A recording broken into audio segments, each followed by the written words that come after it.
जय हिंद दोस्तों। आज मैं आप लोगों को सैलरी की एक खतरनाक सच्चाई के बारे में बताऊंगा।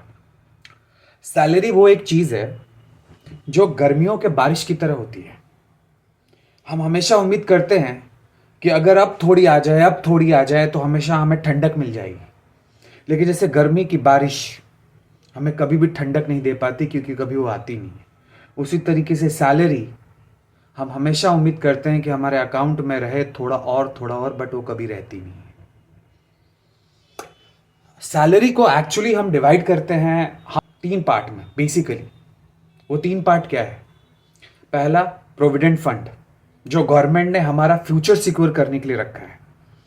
हमें फ्यूचर का सिर्फ फॉर्म मिलता है, क्या सिक्योर होता है उसे पता नहीं। वो सैलरी भी हमें हमारे हाथ में नहीं आती। ये प्रोविडेंट फंड का एक सिंपल डेफिनेशन है।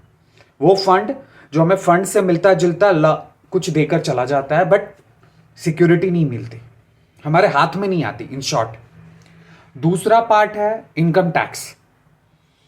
ये गवर्नमेंट हमसे काटती है हमारा प्रेजेंट सिक्योर करने के लिए, कि हम आपको सड़कें दे देंगे, ये दे देंगे, फलाना दे देंगे, ढिंका दे देंगे, बट हमारा प्रेजेंट भी सिक्योर नहीं होता।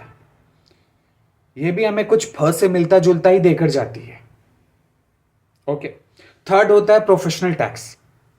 ये गवर्नमेंट हमसे किस बात पे काटती है? ये प्रोफेशनल टैक्स। अरे साले, हम अपने बाप के पैसे से पढ़कर बड़े हुए हैं, तुम हमारा प्रोफेशनल टैक्स क्यों काट रहे हो? तुमको क्यों चाहिए प्रोफेशनल टैक्स का पैसा?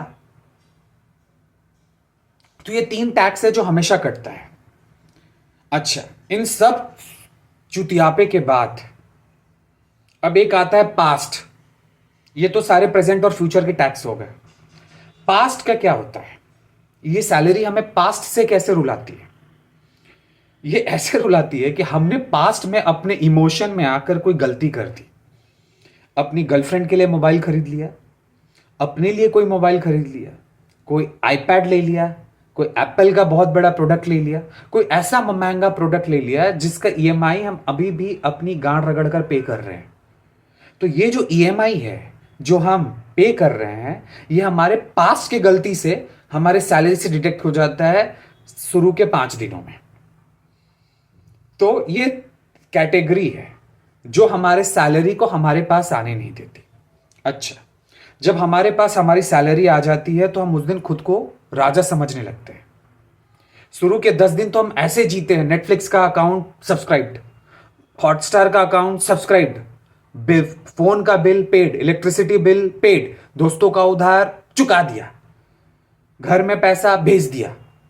10 तारीख के बाद हमें रियलाइज होता है कि भाई हमने अब खर्च कर दिया है, अभी हमें संभालना है।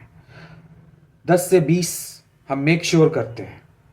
25 तारीख आते आते तक हमारे अकाउंट में 500 रुपए रहता है, और हम 5 दिन तक ये प्रे करते हैं भगवान से कि हे महादेव, हे महादेव, इस 500 रुपए पे मुझे ये 5 दिन चलाने की शक्ति दो। इस 5 दिन में ना घर वाले पैसे मांगे, ना दोस्त उधार मांगे, ना गर्लफ्रेंड कहीं जाने की जिद करे किसी महंगो रेस्टोरेंट में, और ना ही किसी पिकनिक स्पॉट पर। और हम भगवान से ये प्रॉमिस करते हैं कि भगवान ये मंथ मेरा निकाल दो, मैं अगले महीने सब कुछ सही कर दूंगा। लेकिन हम इंसान अपनी गलतियों से नहीं सीखते, हम अपना चुतियापा करते रहते हैं, और अगले महीने भी हम इसी सिचुएशन में आकर फंस जाते हैं। शुरू के 5 दिन खूब अय्यासी, और अंत के 5 दिन गांड में बांसी। कुछ नहीं बचता हमारे हाथ में। ये सिंपल सा फंडा है दोस्तों, कुछ नहीं बचता। हमारा एटीएम हमें इनसफिशिएंट बैलेंस दिखाता है, हमारे घर वाले हमारे इंक्रीमेंट और प्रमोशन के बारे में पूछते हैं, हमारी गर्लफ्रेंड, उसको हमसे महंगे गिफ्ट चाहिए होते हैं, और हम ये तीनों चीज का आंसर कभी भी सेम टाइम पर नहीं दे पाते।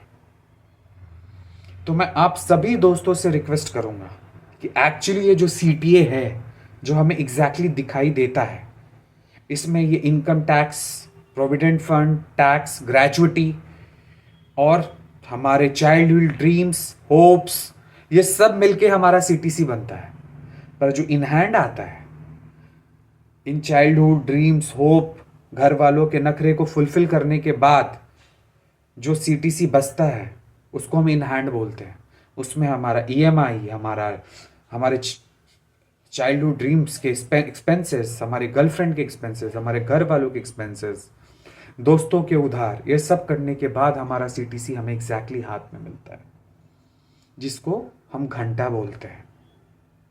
तो हमारे हाथ में एंड में आता है घंटा। इसमें कुछ भी नहीं बदलने वाला, ऐसे ही चलता रहेगा सिस्टम और कुछ नहीं बदलेगा।